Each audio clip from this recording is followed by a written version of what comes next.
तो दोस्तों नितिन गडकरी साहब जो कि बहुत ज्यादा विजनरी व्यक्ति हैं, जब उन्होंने अपने कार्यकाल की शुरुआत की थी और वो अजीबोगरीब दावे करते थे तो यकीन मानिए किसी फिल्मी स्टोरी से कम नहीं लगता था। मैं अगरबत्ती में लगने वाली बेम्बू स्टिक से 1000 करोड़ रुपए बचा दूंगा हर साल के, इतने घंटे में आप दिल्ली से मुंबई पहुंच जाएंगे, इतने मिनट में आप यहाँ से वहां पहुंच जाएंगे, और इस तरह की जब बातें वो करते थे तो किसी को विश्वास नहीं था कि ये सारी की सारी चीजें कभी सच भी हो सकती है। लेकिन दोस्तों ये उनका हार्ड वर्क विद स्मार्टनेस है जिसके कारण ये सारी की सारी चीजें आज सफल होते हुए दिखाई दे रही है। नितिन गडकरी साहब की अगर बात की जाए तो वो मोदी गवर्नमेंट में सबसे अच्छे कैबिनेट मिनिस्टर्स में से एक हैं। इवन शीर्ष पर भी आप उन्हें रख सकते हैं। अगर इसी तरह के मिनिस्टर सभी विभागों में हो तो सोचिए भारत की प्रगति कितनी तेजी से हो सकती है। वैसे तो उनके बारे में कोई एक चीज बताने लायक नहीं है, उन्होंने कई सारे कारनामे करके दिखाए हैं, लेकिन रिसेंटली कुछ एक नया कारनामा उन्होंने करके दिखाया है जो आज आपको जानना चाहिए।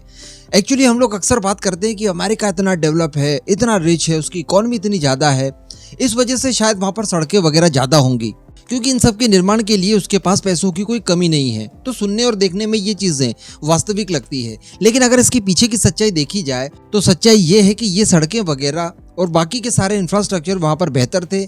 इसी वजह से अमेरिका इतनी प्रगति कर पाया है और आज वो वहां पर पहुंच पाया है जहां पर हम उसे देख पाते हैं। चाइना की भी अगर बात कर ली जाए तो इस फील्ड में चाइना भी बहुत अच्छा काम कर रहा है और चाइना ने भी अपने रेल नेटवर्क को और सड़कों की जाल को इतना ज्यादा फैला दिया है कि अब वो भी डेवलप्ड नेशंस की कैटेगरी में आने लगा है।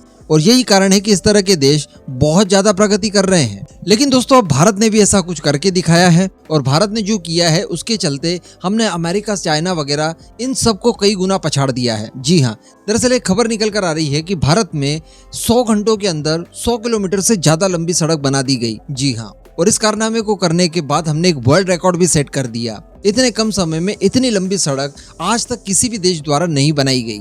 चलिए आगे जानते हैं इस सड़क से संबंधित कई और सारी जानकारियां जो जानकर आप शायद विश्वास नहीं कर पाएंगे। तो 100 घंटों में 100 किलोमीटर से ज्यादा लंबी सड़क बनाई गई जिसके लिए 8-8 घंटे की शिफ्ट्स रखी गई थी जिसमें इंजीनियर्स और वर्कर्स शामिल थे। और ये सड़क मैं आपको बता दूं गाजियाबाद से अलीगढ़ एक्सप्रेसवे के बीच में NH-34 के लिए बनाई गई थी। जो काम शुरू हुआ था 15 मई 10 बजे मॉर्निंग में और 19 मई 2 बजे पूरे 100 घंटे का काम कंप्लीट हुआ, जिस दौरान 112 किलोमीटर की सड़क तैयार कर दी गई। इसको लेकर नितिन गडकरी साहब ने ट्वीट भी किया और काम करने वाले लोगों की प्रशंसा भी की। वाकई में काम इतना शानदार किया गया है कि प्रशंसा तो होनी ही चाहिए थी।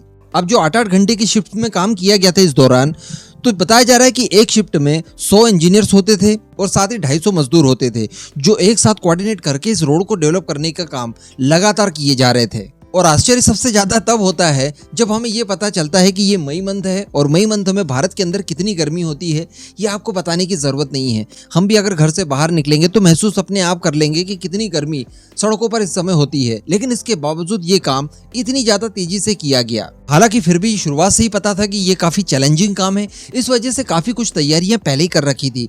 जैसे पेयजल की व्यवस्था की गई थी, साथ में एम्बुलेंस वगैरह की भी सुविधा करके रखी थी कि अगर किसी तरह की कोई अनहोनी होती है तो वहां पर तुरंत एक्शन लिया जा सके। इसके अलावा बताया जा रहा है कि जो सबसे बड़ा चैलेंज फेस करने के लिए मिला वो था ट्रैफिक। जी हाँ, ये सड़क जिसका निर्माण किया गया ये कोई नई सड़क नहीं है कि अचानक से एक बाईपास निकाल दिया गया, उसके ऊपर आराम से फिर काम कर रहे हैं। ये रनिंग कंडीशन वाली सड़क थी और ऊपर से नेशनल हाईवे है। तो बताया जा रहा है कि सड़क की दूसरी तरफ काफी ज्यादा मात्रा में ट्रैफिक भी था। इसके बावजूद ये काम इतनी ज्यादा तेजी से किया गया, या फिर आप ऐसा भी कह सकते हैं कि किसी तरह का कोई बड़ा जाम वगैरह न लगे, इस वजह से सड़क को इतनी तेजी से बनाया गया कि एक वर्ल्ड रिकॉर्ड सेट हो गया। लेकिन इतना कुछ होने के बावजूद ट्रैफिक संबंधित कोई समस्या नहीं आई। थोड़ी बहुत तकलीफें नो डाउट जरूर आई होगी, लेकिन ऐसी कोई बड़ी खबर निकलकर इससे संबंधित नहीं आई कि कोई लंबा चौड़ा जैम लग गया हो। अब इसके अलावा बताया जा रहा है कि ये सड़क जो बनाई गई है ये काफी ज्यादा इको फ्रेंडली भी है क्योंकि इसे बनाने के लिए जो कंटेंट यूज किया गया है वो रिसाइकलिंग वाला है, यानी पुराने मटेरियल को रिसाइकिल करके उसके बाद सड़क बनाई गई। वो मटेरियल जो कि वेस्ट हो चुका था उसका भंडार लगना था तो उस भंडार को लगने से भी बचा दिया गया और नए मटेरियल का भी इस्तेमाल नहीं करना पड़ा। इस वजह से इसे इको फ्रेंडली बताया जा रहा है। बताया जा रहा है कि इस 112 किलोमीटर की सड़क बनाने के लिए 2700 मेट्रिक टन बिटुमन का इस्तेमाल किया गया है। साथ ही 51,849 मेट्रिक टन बिटुमन कंक्रीट का इस्तेमाल किया गया है। और इतने सारे मटेरियल को मिक्स करने के लिए ऑब्वियसली 6 की संख्या में हॉट मिक्स पॉइंट भी बनाए गए थे ताकि काम काफी तेजी से हो सके। और इस तरह से हमारी कड़ी मेहनत ने एक नया वर्ल्ड रिकॉर्ड सेट कर दिया जो कि पहले ना तो जापान कर पाया, ना अमेरिका कर पाया, ना ही चाइना कर पाया। अच्छा, यहाँ पर एक दूसरा जो अचीवमेंट हासिल करने की कोशिश की जा रही है वो ये होगा कि ये एक स्टैंडर्ड सेट करती है कि देखिए आप इतना फास्ट काम कर सकते हैं। वो भी इतनी भीषण गर्मी के दौरान भी। तो अगर मान लीजिए कि मौसम आपके प्रतिकूल है, ठंड का मौसम है या बारिश का मौसम है और बारिश रुकी हुई है काफी समय से, ऐसी परिस्थिति में जो आपकी वर्किंग पोटेंशियल है वो और ज्यादा तेज हो जाएगी। तो आप इन फ्यूचर जब भी सड़कों का निर्माण करेंगे या उन्हें रीडेवलप करेंगे तो इस प्रोसेस का इस्तेमाल करते हुए काफी तेजी से सड़कों का निर्माण कर सकते हैं, जो इतनी तेजी से काम किए जाने के बावजूद काफी ज्यादा मजबूत और टिकाऊ सड़क होती है। अब नितिन गडकरी साहब के लिए नीचे कमेंट बॉक्स में एक जय हिंद तो बनता है।